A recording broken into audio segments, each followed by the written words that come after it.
Hello, this is just a quick video for those of you who are not able to be with us today.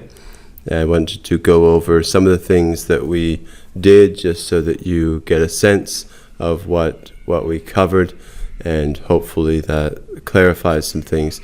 I'm not going to take very long because a lot of what was covered was not the kind of thing that we can go into in a whole lot of detail. And it would have been hard to record because there was a lot of back and forth and a lot of discussion.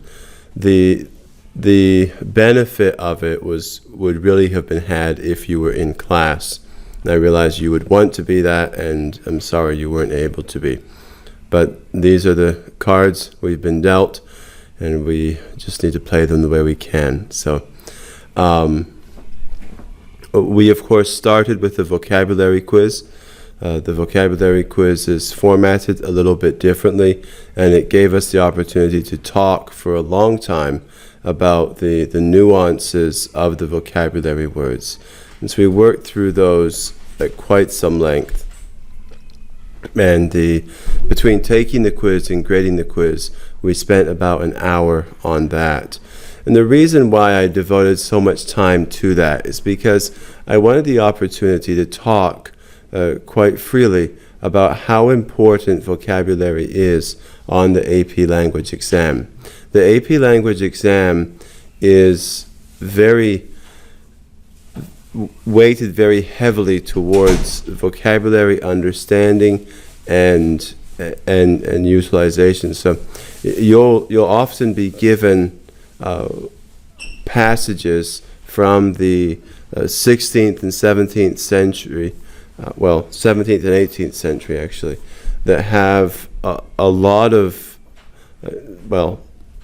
long or complicated words, and words that have multiple meanings, and so that makes them hard to work with, and you have to get used to using context cues to try and understand what the words mean. Obviously, if you read widely, you'll have a better chance at understanding what's going on, and a better chance of having encountered the words that you will see previously, and so that will make working through them quite a bit easier. But just in general, the words will usually, or quite often on the quizzes, they'll use words that have multiple meanings, and they will use a word in a way that actually employs a secondary or tertiary, so a less well-known meaning of a word, and then ask you if it's correct. And so, of course, again, it's trying to test the depth of your knowledge of the English language. And so it's not enough just to know the primary meaning of a word. At times you've got to go beyond and know the secondary meaning. You've got to know different nuances of the word that would militate against it being used in a certain context, or would make you more likely to use it in a certain context. And so that kind of discussion took up a fair bit of our time, and we'll have more of those, but you'll get better as we go through them. But they'll be very hard to follow if I just recorded us going over the quiz, and then also I don't want to record us going over the quiz because, not everyone's done the quiz yet. So that's another aspect of that just had to be the way it is. The other thing that we talked about was there was a quotation on the quiz that talked about, there's a quotation from C.S. Lewis, and he talks about the fact that we desire things that this world cannot satisfy. And if that is true, then perhaps that is an indication, or most likely that is an indication, that we were made for another world. This statement expresses succinctly what has been called historically by Christians an argument from desire, an argument for God that stems or comes out of human desire. And I've put a link to a video where somebody else talks about this. The person in that video is a Roman Catholic, so obviously there'd be some theological differences between him and, me, but I still think he does a great job of explaining what I mean, or what the church has meant when it talks about the argument from desire, and it's worth watching. Now, it's optional; it's not required, but I think if you want something to stretch your mind and also to strengthen your thoughts about God and His world and apologetics, it's worth your time to watch that video. And I'd love to talk with you sometime about what stood out to you in it. We talked a bit about the AP exam. We talked a bit about just the AP College Board. Some people are still having difficulty getting things turned in.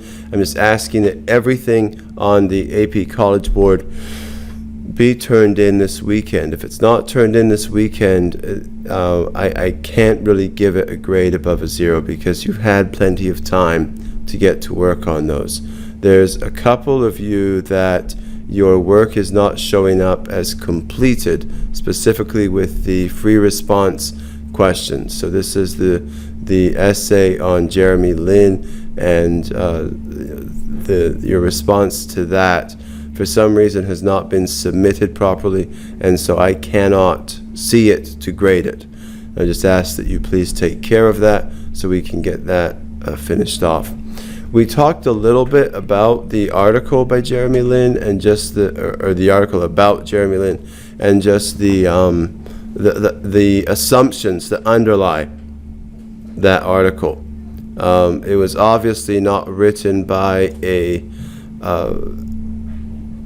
committed American patriot.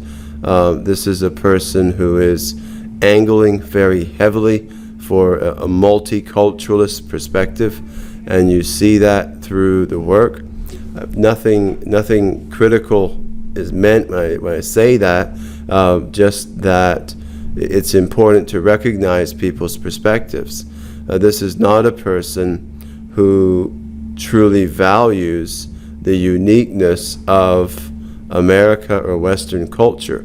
Instead, this author is suggesting that there is much to benefit from these other cultures that he touches on. And while that is true, I don't think that there is exactly an equal reciprocal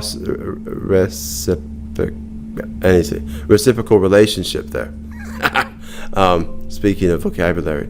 So those are just some things that we talked about. Your homework that you've got to pay attention to is make sure that everything on the College Board that I have assigned is turned in and is accessible to me.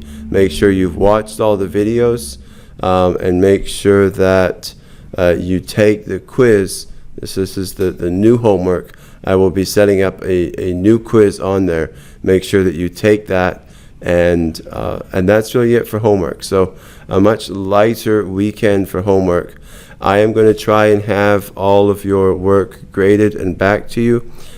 When I grade your work on Canvas, I'm not grading it in Canvas. I'm grading it on Word and uploading a file back to the website. So you'll have to download that file to see my comments on the paper itself. But I will also have a link to a short video that will go over some of the things that I noticed. And I'll talk through those briefly.